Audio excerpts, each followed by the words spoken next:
So hello guys, welcome back to my channel. So दोस्तों, इस video में हम बात करने वाले हैं बैंक निफ्टी की एनालिसिस का। निफ्टी का वीडियो मैंने ऑलरेडी कल डाल दिया था, तो वहां की क्या एनालिसिस है वो सारे आप निफ्टी के वीडियो में देख सकते हो।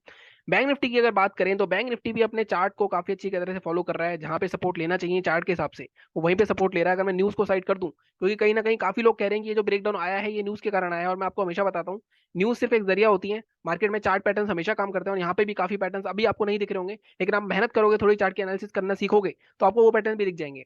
देखो, सबसे पहले हम वीकली चार्ट पे चलेंगे, उसके बाद हम डेली चार्ट पे भी चलेंगे, और उसके बाद फाइनली हम बात करेंगे इंट्राडे की, हम कल मंडे को किस तरह ट्रेड कर सकते हैं। जैसा कि आपको पता है, मैं हमेशा बताता हूँ इंट्राडे की एनालिसिस के लिए आपको लेवल्स पता होने चाहिए। मार्केट ऊपर जाए नीचे जाए उससे लेना देना नहीं होना चाहिए। अगर आपको लेवल्स निकालने आते हैं तो मार्केट कहीं पे भी जाए आप इंट्राडे में पैसा कमा सकते हो।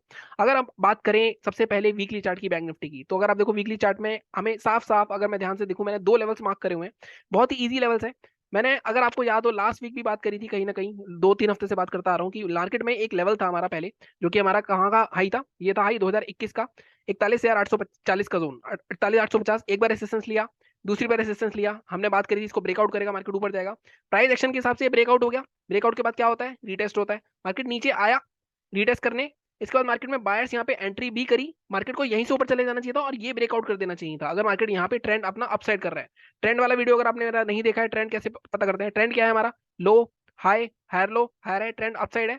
लेकिन यहाँ पे अगर आप देखो, प्रीवियस स्विंग मार्केट ने ब्रेक कर दिया है, और मैं हमेशा कहता हूँ प्रीवियस स्विंग जो बिल्कुल लास्ट इमीडिएट होता है, वो जैसे ब्रेक हो जाता है तो कहीं ना कहीं वहां पे ट्रेंड बेंड हो जाता है, लेकिन वो कंफर्म होना चाहिए। यहाँ पे कंफर्म भी हुआ है, लेकिन प्रॉब्लम क्या है यहाँ पे, प्रॉब्लम ये है मार्केट यहाँ से ऑलरेडी 3,000 पॉइंट गिरता आ रहा है। तो कहीं ना कहीं यहाँ पे अगर आप सोचो कि 3,000 पॉइंट कैंडल और बन सकती है नेगेटिव, तो आई थिंक थोड़ा सा आप गलत जा रहे हो मार्केट में। अब मार्केट में रिकवरी है या रिटेस्ट है, क्योंकि कहीं ना कहीं आप ध्यान से देखो, अगर मैं इस सबको हटाऊं एक बार, तो मार्केट में ये जो रेसिस्टेंस था ब्रेकआउट करा। यहाँ पे बायर्स ने कोशिश करी, लेकिन यहाँ पे सेलर्स फेल हो गए, बहुत बड़ी कैंडल बनी। हमने यहाँ पे भी बात करी थी, जब ये कैंडल बनी थी तब भी बात करी थी हमने कि इस जोन के अंदर आके सस्टेन करना चाहिए, लेकिन यहाँ से मार्केट ने, बायर्स ने कोशिश करी। उसके बाद लेकिन 2-3 हफ्ते मार्केट यहाँ पे कंसोलिडेट करा। बहुत बेकार हफ्ते रहे वो, कहीं ना कहीं बहुत वॉलेटाइल हफ्ते रहे। उसके बाद मार्केट ने फाइनली ब्रेकडाउन दे दिया है, और ब्रेकडाउन ये अडानी की वजह से कह लो, आप किसी वजह से कह लो, लेकिन अगर चार्ट के हिसाब से देखें तो चार्ट के हिसाब से यहाँ पे सेलिंग ही बनती थी। अगर आप आर्ली चार्ट पे देखोगे, मैं आपको दिखाता हूँ, मैं आर्ली चार्ट भी दिखाता हूँ कि किस तरह से हम एनालिसिस कर सकते थे। इसके बाद क्या हुआ, मार्केट कहाँ रुका, मार्केट वहीं रुका जहां इसको रुकना चाहिए, क्योंकि मार्केट में देखो ये अच्छा खासा सपोर्ट यहाँ पे 39,500, ये 39,500 3 हफ्ते मार्केट सस्टेन करा, यहाँ 2 हफ्ते सस्टेन करा, तो क्या था, ये बहुत ऐसा सपोर्ट था। तो यहाँ पे भी मार्केट ने चार्ट को फॉलो करा। बट आपके पास ये लेवल्स मार्क होने चाहिए, तभी तो आपको पता चलेगा कहाँ पे सपोर्ट है, कहाँ पे रेसिस्टेंस है। अगर आप इसको मार्क करके नहीं रखोगे, आप पहले से एनालिसिस नहीं करोगे, तो आपको कैसे पता चलेगा मार्केट कहाँ से घूम सकता है। ठीक है, अब आगे की बात करते हैं। तो इसका मतलब एक तो हमें चीज पता चल गई, मार्केट में ये वाला जोन, जैसे यहाँ पे मार्केट एक रेसिस्टेंस की तरह था, इसके अंदर आया मार्केट और सस्टेन करा, यहाँ पे जैसे आया तो मार्केट नीचे आया। अगेन यहाँ पे भी सेम चीज है, अब मार्केट इसके नीचे आता है, 30 मिनट की कोई क्लोजिंग देता है, सस्टेन करता है, तो मार्केट का अगला टारगेट क्या होगा, अगला टारगेट नेक्स्ट सपोर्ट होगा। नेक्स्ट सपोर्ट क्या है हमारा, नेक्स्ट सपोर्ट है हमारा 37,900। तो यहाँ पे कहीं ना कहीं आपको 2,000 पॉइंट का मूवमेंट और मिल जाएगा, 2 या 1,500 पॉइंट का। तो सीधी सी बात है, सेलिंग का हमें कहाँ बनानी है, अगर मैं वीकली चार्ट की बात करूँ, सेलिंग हम बनाएंगे इसके नीचे 39,500 या 477, 480 जो भी इसका लो है। अगर मैं देखूँ 419 का लो है, इसके नीचे पोजिशन बनाएंगे। सेलिंग का टारगेट क्या रहेगा, सेलिंग का टारगेट हमारा जो रह सकता है 38,520 तक का रहेगा मैक्सिमम। मैं अभी यहाँ पे और नीचे नहीं जा रहा, यहाँ पे देखो विक्स भी है, यहाँ पे भी ले सकते हैं, बट यहाँ पे एक मेजर सपोर्ट दिख रहा है, तो 1,000 पॉइंट यहाँ पे आपको अभी और मिल सकते हैं अगर मार्केट इसके नीचे आता है। इससे पहले सेलिंग की पोजीशन कोई नहीं बनानी हमें। दूसरी चीज, अगर हम बात करें तो मार्केट में क्या हुआ, ये सपोर्ट ब्रेक हुआ, अगर हम प्राइस एक्शन की बात करें नॉर्मली, ये सपोर्ट ब्रेक हुआ, उसका मार्केट ने एक तरह से कह सकते हैं इसका रीटेस्ट करा। लेकिन रीटेस्ट के आसपास, जब मार्केट रीटेस्ट के पास आता है, तो साथ में वहां पे एक पैटर्न भी मिलना चाहिए हमें जो नेगेटिव हो। जैसे यहाँ पे अगर मार्केट कल हमें मान लो एक शूटिंग स्टार टाइप की कैंडल बना दे, तब हम कह सकते हैं कि हाँ ये रिटेस्ट हो गया, इसके लो के नीचे शॉर्ट कर सकते हैं, क्योंकि हमें पैटर्न मिल गया और उसके हाई का स्टॉप लगाते हैं। लेकिन अगर हमें पैटर्न ही नहीं मिलता है, तो हम रिटेस्ट को अभी कंफर्म नहीं हुआ है, लो टूटेगा तो मार्केट और फर्दर फॉल कर सकता है, एटलीस्ट 2-2,500 पॉइंट और नीचे जा सकता है। अब बाइंग की पोजीशन कहां बनानी है, अब देखो बाइंग में अगेन मार्केट फिर से यहीं रुक रहा है, पहले रेसिस्टेंस था, दोबारा से अगर आप देखोगे इस वीक भी मार्केट ने यहीं पे रेसिस्टेंस लिया है 42,000 के आसपास। लेकिन मैं 42,000 नहीं दूंगा आपको, 41,850 का जो जोन है, अगर मार्केट इसके ऊपर निकलता है, दोबारा से क्लोजिंग देता है 30 मिनट, तो हमें एक टारगेट मिल सकता है, कहां तक का टारगेट मिल सकता है हमें, यहाँ तक का, यहाँ पे 43,000 तक का। तो यहाँ पे भी आपके पास मतलब ऑलमोस्ट 1,200 पॉइंट के आसपास का स्कोप है। ठीक है, लेकिन यहाँ पे 30 मिनट की क्लोजिंग मस्ट चाहिए होती है, जैसा मैं हमेशा बताता हूँ, अगर आप मेरे लेवल्स फॉलो कर रहे हो पोजिशनली, तो मैं आपको हमेशा बताता हूँ 30 मिनट की क्लोजिंग पे मैं हमेशा फोकस करता हूँ। 30 मिनट की क्लोजिंग, और जब उसका हाई ब्रेक होगा, नीचे की साइड लो ब्रेक होगा, तब पोजिशन बनेगी। तो वीकली की एनालिसिस हो गई हमारी, बहुत ही सिंपल सी एनालिसिस थी। अगर 39,500 ब्रेक होता है, तो हम यहाँ तक के टारगेट लेंगे, एटलीस्ट 38,520, ये वाला लेवल मैं मार्क कर देता हूँ, 38,520 तक का। अगर यहाँ पे 41,850 ब्रेक होगा, तो 43,000 तक के टारगेट हमें देखने को मिल सकते हैं इस वीक। अब मैं आपको एक चीज और दिखाता हूँ, मैं अर्ली चार्ट पे चलता हूँ। अर्ली चार्ट पे देखो कितनी अच्छी तरह से सिंक होती है अपनी एनालिसिस। यहाँ पे अगर चलते हैं, अगर आप यहाँ देखो ध्यान से, तो आप यहाँ देखो, यहाँ पे मार्केट बार बार सस्टेन कर रहा था, सपोर्ट लेता जा रहा था, ब्रेक हुआ, मार्केट ने अच्छा खासा चार्ट पैनल को फोटो करा, सपोर्ट पे आया, मार्केट में दोबारा से सपोर्ट लिया। तो कहीं ना कहीं यहाँ पे ये लेवल्स आपको अर्ली चार्ट पे बहुत अच्छे सिंक होते दिखते हैं। ठीक है, अब हम डेली चार्ट पे चलते हैं। वीकली चार्ट की एनालिसिस हो गई, लेवल्स बता दिए। डेली चार्ट पे सिंक भी करना होता है इसको जब वीकली चार्ट की एनालिसिस करते हो। साथ ही मैं आपको वीकली चार्ट पे एक पैटर्न भी दिखाता हूँ। वीकली चार्ट पे अगर आप ध्यान से देखोगे, यहाँ पे अगर आप देखने की कोशिश करोगे तो आपको दिखेगा, एक मिनट गाइस, एक मिनट जस्ट अ सेकंड। अब यहाँ पे देखोगे आपको एक पैटर्न भी दिखेगा जो कि है एम पैटर्न। नेकलाइन ब्रेक हुई और रेसिस्टेंस भी कहाँ ले रहा है, नेकलाइन पे। नेकलाइन के ऊपर निकलेगा, क्लोजिंग करेगा, सस्टेन करेगा, तब जाके मार्केट 43,000 तक दोबारा आ सकता है। तो इस तरह से आपको चार्ट देखना आना चाहिए, चार्ट की एनालिसिस करनी आनी चाहिए। डेली चार्ट पे चलते हैं। डेली चार्ट पे भी काफी अच्छा खासा एक आपको दिख जाएगा सिंक होता हुआ। देखो मैंने क्या बोला, मैंने फिर से बोला कि 41,850 के ऊपर बाय करोगे।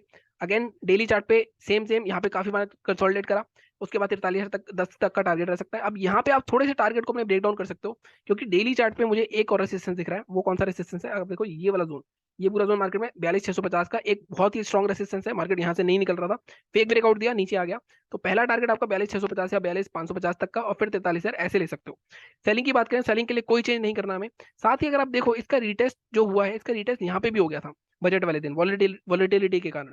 लेकिन उसके बाद मार्केट ने लगातार 2 दिन की रिकवरी करी। अगर मार्केट थोड़ा सा और नेगेटिव होता तो यहीं पे कहीं ओपन होकर फिर से ब्रेकडाउन कर देता इसका, लेकिन मार्केट ने रिकवरी करी है। ट्रैप लोग यही होते हैं कि मार्केट में ऑलरेडी 2-2.5 हज़ार का पॉइंट का मूवमेंट आ चुका है, तो इसके ऊपर अब पोजीशन बनानी चाहिए या नहीं बनानी चाहिए। मैंने कहा उसके लिए आपको 30 या 1 आवर की क्लोजिंग देखनी पड़ेगी। अगर मार्केट मान लो 30 मिनट की क्लोजिंग करता भी है, उसका लो तोड़ देता है दोबारा, यहाँ से दोबारा मार्केट कंटिन्यूएशन कर सकता है। तो आपको ये सारी चीजें थोड़ी सी समझ के चलनी है। ठीक है, ये बात हो गई हमारी। डेली पे भी सिंक हो गया, वीकली पे भी हो गया, पैटर्न्स भी हमने देख लिए। अब हम चलते हैं सीधे अपने फाइनल चीज जिसके बारे में सबको वेट रहता है, इंट्राडे में किस तरह ट्रेड करेंगे। तो 15 मिनट के चार्ट पे चलते हैं। और मैं हमेशा बोलता हूँ इंट्राडे एनालिसिस के लिए आपको लेवल्स पता होने चाहिए। आपको व्यू का ज्यादा इंपॉर्टेंट नहीं होता, लेकिन लेवल्स अगर आपको पता है आप ट्रेड कर लोगे। अब यहाँ पे हम देख रहे हैं 2 दिन में लगातार 2 लेवल मार्क करता हूँ मैं। एक लेवल आप मार्क करो ये वाला, एक लेवल मार्क करो आप ये वाला, ये वाला सॉरी। इस रेंज के बीच बीच में घूम रहा है मार्केट 2 दिन से। एक मार्केट ने जो बजट पे रेंज बनाई उसी के अंदर इनसाइड कैंडल बनाता जा रहा है। लेकिन मार्केट में ये भी बात सच है कि मार्केट यहाँ से ऑलरेडी 39,373 से 2,000 पॉइंट का मूव कर चुका है। अब मार्केट में हो क्या सकता है, अब देखो मार्केट में 2-3 चीजें हो सकती हैं। सबसे पहले आप देखो, मार्केट में अगर हमें यहाँ पे एक ब्रेकआउट आया था मंडे को, क्या हुआ, सॉरी फ्राइडे को, यहाँ पे रेसिस्टेंस ले रहा था, पहले भी रेसिस्टेंस ले रहा था, ब्रेकआउट आया, ब्रेकआउट होके क्लोज किया है। तो इसका टारगेट आइडियली 42,000 होना चाहिए। तो अगर हम मार्केट इसके ऊपर निकलता है आज फ्राइडे के हाई के ऊपर, जो कि है 41,539, 41,531, 41,550 का जोन मार्क कर लेते हैं। 41,550 मैं मार्क कर देता हूँ, 41,550 के ऊपर। बट इसके लिए मार्केट को फ्लैट ओपन होना चाहिए, यहाँ कहीं इसके बीच में ओपन होता है, 550 ब्रेक करता है, 43,000 तक के टारगेट मिल सकते हैं। बट मैं हमेशा बताता हूँ 400 पॉइंट दिख रहे हैं आपको ये, मैं हमेशा बोलता हूँ आपको अगर आप इंट्राडे में ट्रेड करो तो आपको ब्रेक करने पड़ेंगे अपने टारगेट्स को 150 पॉइंट में। और इंट्राडे में बैंक निफ्टी में 150 से 200 पॉइंट, निफ्टी में 50 से 70 पॉइंट अगर आप ले रहे हो तो आप बहुत अच्छा करो, मैं हमेशा बोलता हूँ। तो आप इसमें इस टारगेट को ब्रेक कर सकते हो। पहला टारगेट अगर आप यहाँ पे देखो, वैसे आपको स्विंग के हिसाब से तो ये टारगेट दिखेगा सीधा, आपको मिल भी सकता है, लेकिन फिर भी थोड़ा बहुत प्रॉफिट जरूर बुक करना। पहला टारगेट अपना रखना 750 के आसपास, दूसरा टारगेट 42,000 के आसपास। तो ये हो गया हमारा बाइंग का। लेकिन इसके लिए जरूरी क्या है, मार्केट यहीं पे कहीं ओपन होना चाहिए। सेलिंग कहाँ करनी है, अब सेलिंग के लिए देखो, ब्रेकआउट ये हुआ 42,241,267 का जोन, तो मार्केट दोबारा से इस जोन के अंदर आगे क्लोज कर देता है, तो इसके नीचे आप शॉर्ट कर सकते हो। यहाँ पे एक चीज और होगी, अगर आप ये देखो, ये एक ट्रेंड लाइन बनाओगे तो आप इसके नीचे नहीं, ये ट्रेंड लाइन का जैसी ब्रेक होगी उसका लो ब्रेक होगा, वैसे ही आप शॉर्ट कर सकते हो। टारगेट आपके क्या रहेंगे, टारगेट आपका रहेगा फर्स्ट ये वाला जोन 40,000, 41,050 के आसपास का, मतलब ये 200-250 पॉइंट आपको मिल सकते हैं। इसके भी नीचे जाता है वैसे तो साइकोलॉजिकल लेवल है, तो मैं कहूंगा आपको 250 पॉइंट मिल रहे हैं तो आप यहीं पे प्रॉफिट बुक करके अपना चिल करो आराम से। दूसरा टारगेट आपका फिर भी ये जो रेंज है 40,850 की, यहाँ तक का टारगेट रह सकता है। ये बात होगी फ्लैट की। अब बात करें गैप अप की। गैप अप अगर 42,000 के आसपास कहीं ओपन होता है तो यहाँ पे कोई नेगेटिव पैटर्न मिलता है तो हम इमीडिएटली शॉर्ट कर सकते हैं। रीजन क्या है, रीजन है यहाँ पे एग्रेसिव सेलर बैठे हुए हैं। ठीक है, दूसरी चीज, अगर मार्केट गैप डाउन ओपन होता है, इसकी उम्मीद कम है। अब गैप डाउन के लिए भी आपको एक चीज करनी है, एक मैं बता देता हूँ, 1 मिनट। गैप डाउन के लिए आप क्या करो, यहाँ से एक ट्रेंड लाइन बनाओ। ठीक है, गैप डाउन अगर इसके ऊपर ऊपर ही होता है तो यहाँ पे मार्केट सपोर्ट लेके फिर से ऊपर भाग सकता है। तो यहाँ पे हम क्या देखेंगे, हैमर देखेंगे या कोई इंगल्फिंग कैंडल देखेंगे, बुलिश इंगल्फिंग, उस तरह के पैटर्न्स के ऊपर पोजीशन बना सकते हो। या फिर थोड़ी रेंज बनने देना, वेट कर सकते हो। अगर मार्केट इसके नीचे ओपन होता है तो यहाँ पे रिटेस्ट लेने आ सकता है। तो यहाँ पे अगर कोई हमें शूटिंग स्टार मिले या कुछ मिले तो हम पैटर्न बना सकते हैं। तो इस तरह से आपको चार्ट को एनालाइज करना होता है। जैसा मैं हमेशा कहता हूँ, एनालिसिस इज इंपॉर्टेंट, उसको फॉलो करना उससे ज्यादा इंपॉर्टेंट है। लोग लेवल्स मार्क कर लेते हैं लेकिन फॉलो नहीं करते। आप ये लेवल्स देख सकते हो, पॉज करके देखो, मार्क करो, उसके ऊपर हमारे लेवल की हिस्ट्री देखो पीछे। और बाकी टेलीग्राम चैनल भी ज्वाइन कर सकते हो, डिस्क्रिप्शन में आपको लिंक मिल जाएगा, वहाँ पे भी मैं कुछ अपने आइडियाज बताता रहता हूँ मार्केट के ड्यूरिंग द मार्केट। बाकी चैनल को उसी तरह सपोर्ट करते रहो, सब्सक्राइब करो, लाइक करो, शेयर करो। Thank you so much.